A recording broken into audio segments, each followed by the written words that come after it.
Welcome to this explainer. Right away, we're diving into a really profound psychological paradox. Today, we're exploring the severe cognitive dissonance of possessing high career, social, and physical self-assurance, yet experiencing complete, involuntary paralysis in romantic contexts. You know the type, right? You might even be the guy who can seamlessly close a million-dollar deal, manage a massively complex project, or command a room full of your peers without breaking a sweat. But the exact moment you consider asking someone for their phone number, suddenly it feels like you're literally trying to defuse a bomb.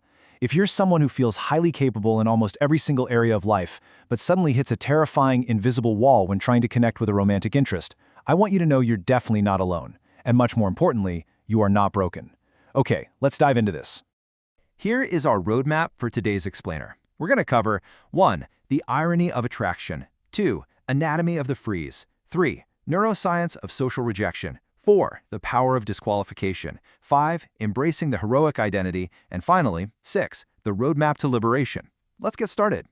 Section 1. The irony of attraction. Physical confidence versus emotional paralysis. So, what exactly happens when physical attractiveness meets emotional paralysis? Why does a highly capable man experience an absolute systemic shutdown in the presence of romantic potential? We really have to ask ourselves why a man can be universally respected in the gym, completely dominant in his career, yet completely freeze up the moment romantic interest enters the room. Often we just assume physical confidence automatically translates into emotional courage, but the reality is they're two profoundly different muscles. Physical confidence is built on predictable metrics, lifting weights, hitting sales targets, mastering a tangible skill. Emotional courage in romantic context, however, operates in an environment of total unpredictability. You can't control the outcome, and that loss of control is exactly where the friction starts. To really understand this disconnect, we have to look at a profoundly liberating truth from our source material, and it's this. Your body wasn't trying to be quiet, it was trying to keep you safe. Think about that for a second. Your fear? It isn't a weakness. It's not some fundamental personality flaw that you need to be ashamed of. It is a fiercely protective survival mechanism. Your nervous system is simply doing the protective work it learned a long time ago. It's operating exactly as it was designed to under conditions of perceived threat. And that brings us to our next core concept. Being conventionally attractive actually amplifies performance pressure. There's this unspoken societal pressure that says, hey, I look like I should be incredibly good at this. So when your internal reality of sheer panic doesn't match that external expectation of smooth confidence, a massive gap is created. And unfortunately, that gap is rapidly filled by unwarranted shame. Your looks aren't a magical shield against internal anxiety. Sometimes they're the very spotlight that makes the anxiety feel so devastating, simply because you feel like you're failing to live up to the avatar you present to the world. Moving on to Section 2, Anatomy of the Freeze, Trauma-Shaped Inhibition. Okay. So what exactly is the freeze response? The crucial point here is that what you might carelessly label as just shyness is actually trauma-shaped inhibition. When faced with danger, the human body has options, right? It can fight, flee, fawn, or freeze. Think back to your youth. Male aggression frequently followed female attention. You were likely a good-looking, gentle kid. When girls showed interest in you, insecure boys often attacked you socially, mocked you, or manipulated the situation out of pure jealousy. Your highly empathetic nervous system didn't want to fight and physically hurt anyone. Plus, you likely didn't have a protective pack of aggressive friends to allow you to safely flee or stand your ground. So what did your body do? It adapted by choosing freeze to avoid escalating the conflict. You chose silence and stillness because, in that specific environment, staying invisible literally kept you alive socially. So your nervous system expertly connected the dots. It learned the absolute, unbreakable rule of your childhood environment. Visibility equals danger. Period. Moving toward women resulted in being attacked socially by jealous peers, which permanently conditioned your mind to view the mere active approach as a severe threat. You didn't lack confidence. You were just outnumbered in a hostile environment, and your natural sensitivity and empathy amplified those danger signals. This is what we mean by trauma-shaped vigilance. It's a highly intelligent adaptation to a specific environment that you simply outgrew. The problem is, your nervous system hasn't received the memo yet. It's still operating on the old rules. This early childhood conditioning manifests today as what the source material calls the creep narrative. Because your brain still intensely associates approaching someone with imminent punishment, you end up preemptively prosecuting yourself. You simulate her disgust, her rejection, or her laughter in your mind, totally paralyzing any action long before a woman can even form her own opinion of you. That brings us to Section 3, Neuroscience of Social Rejection, the Physicality of Fear. Let's look at the actual science here. Because it's absolutely fascinating. Neuroimaging studies reveal that your brain is not just being dramatic, it's literally just being human. Social exclusion activates the exact same brain regions as physical pain, specifically the dorsal anterior cingulate cortex. Your nervous system genuinely cannot distinguish between a physical threat, like being chased by a predator, and social rejection from a beautiful stranger across the room. Both trigger the exact same biological alarm bells. So that intense, visceral pain you anticipate when you think about walking up to someone, it is biologically real. Now, compounding this biological alarm system is a powerful cognitive distortion known as the spotlight effect. While the threat response in your brain is very real, the judgmental audience you fear is merely a projection of your own internal standards. You feel like everyone in the coffee shop has a scorecard, carefully cataloging your every single awkward move, every breath, every word you say. But let's be real. People are entirely preoccupied with their own internal narratives. They're wondering if they left the stove on, worrying about their own outfits, or just thinking about what to have for lunch. You are performing for an audience that simply does not exist. All right, Section 4, the power of disqualification, shifting the paradigm. So how do we actually start healing this? We employ the concept of strategic disqualification. This is a remarkably empowering realization.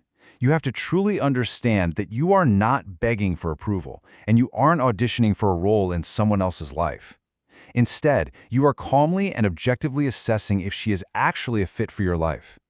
When you walk into an interaction completely grounded in your own non-negotiables, your core values, your lifestyle, your emotional needs, you're screening for compatibility, not pleading for validation. It flips the script entirely.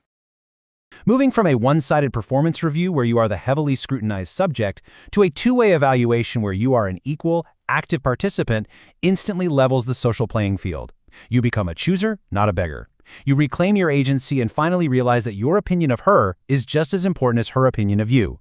To maintain this mindset, we really need to redefine what a failed interaction even means. We have to approach these interactions as objective researchers of our own lives.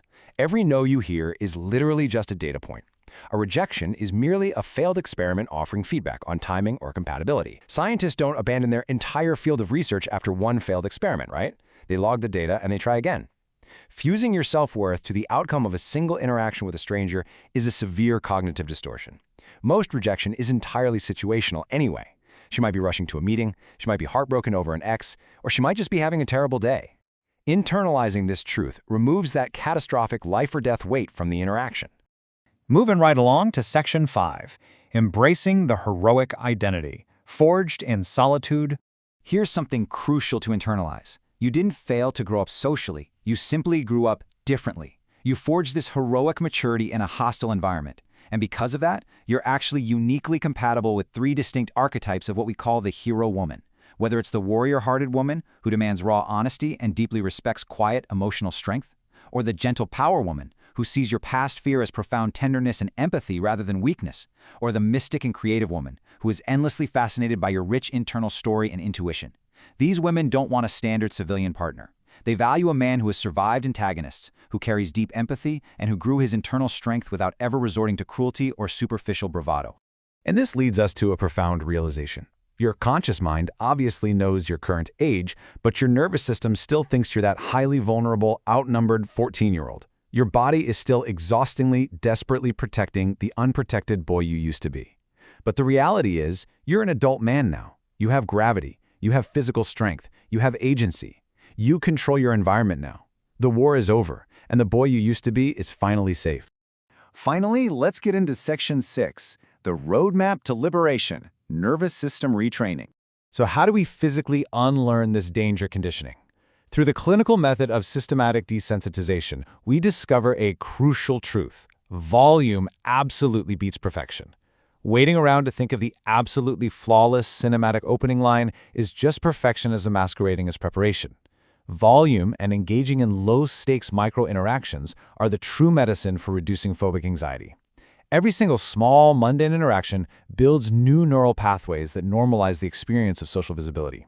It slowly teaches your brain over time that being seen does not equal being attacked.